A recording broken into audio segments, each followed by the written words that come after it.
ओशो की किताब संभोग से समाधि की ओर का सार। नमस्कार दोस्तों, आज हम बात करने जा रहे हैं एक ऐसी किताब के बारे में जिसने न केवल समाज में मौजूद परंपरागत सोच को चुनौती दी, बल्कि जीवन के गहरे रहस्यों को समझाने का एक अनोखा दृष्टिकोण दिया। ये किताब है ओशो की प्रसिद्ध पुस्तक संभोग से समाधि की ओर। क्या संभोग का साधना और समाधि से कोई संबंध हो सकता है? क्या आध्यात्मिकता और भौतिकता साथ साथ चल सकते हैं?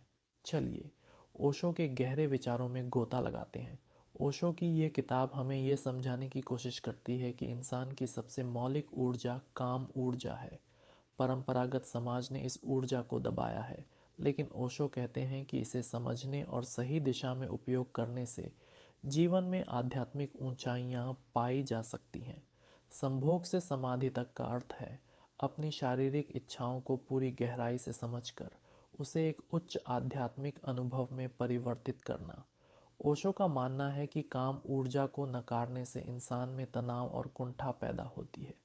अगर इसे सही ढंग से स्वीकार किया जाए और समझा जाए तो यह हमें आत्मज्ञान की ओर ले जा सकती। किताब का मुख्य संदेश एक, ऊर्जा का स्वीकार। ओशो हमें सिखाते हैं कि अपनी ऊर्जा को नकारने के बजाय उसे स्वीकार करना चाहिए। संभोग सिर्फ शारीरिक अनुभव नहीं है, बल्कि यह इंसान के भीतर गहरी खुशी और प्रेम का स्रोत है। इसे नकारना आत्मा की गहराई को नकारना है। दो, ध्यान और जागरूकता। ओशो के अनुसार अगर हम अपने शरीर और मन की हर प्रक्रिया को ध्यान से देखें तो संभोग भी ध्यान का एक रूप बन सकता है। यह ध्यान हमें आंतरिक शांति और आत्मज्ञान की ओर ले जाता है। 3, संघर्ष नहीं, संतुलन। समाज ने संभोग और आध्यात्मिकता को दो विपरीत ध्रुवों की तरह दिखाया है, लेकिन ओशो बताते हैं कि जब इन दोनों को सही तरीके से जोड़ा जाए तो इंसान एक संपूर्ण और खुशहाल जीवन जी सकता है। ओशो के विचारों की गहराई। ओशो इस किताब में हमें यह भी बताते हैं कि संभोग से समाधि तक का सफ़र आसान नहीं है। इसके लिए गहरी आत्म जागरूकता और ध्यान की आवश्यकता है। ये किताब समाज में स्थापित नैतिकता और परंपराओं पर सवाल उठाती है। ओशो का उद्देश्य यह नहीं है कि हर कोई सिर्फ भोग में लिप्त हो जाए, बल्कि भोग को समझे और उसके पार जाकर अपने भीतर के अनंत सत्य को खोजे।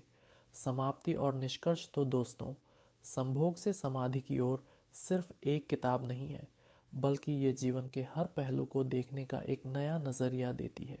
ये हमें बताती है कि आध्यात्मिकता और जीवन की साधारण इच्छाओं में कोई टकराव नहीं है, बल्कि ये दोनों एक साथ मिलकर हमें एक परिपूर्ण और सार्थक जीवन जीने की प्रेरणा देते हैं। अगर आप इस किताब को पढ़ते हैं तो ये आपके विचारों में एक नई क्रांति ला सकती है। ओशो का ये दृष्टिकोण भले ही विवादास्पद हो, लेकिन ये गहराई से सोचने पर मजबूर करता है। अगर आपको ये वीडियो पसंद आया हो तो इसे लाइक करें, शेयर करें और हमारे चैनल को सब्सक्राइब करें। आपकी सोच में इस किताब ने क्या बदलाव किया, कमेंट में ज़रूर बताएं। धन्यवाद।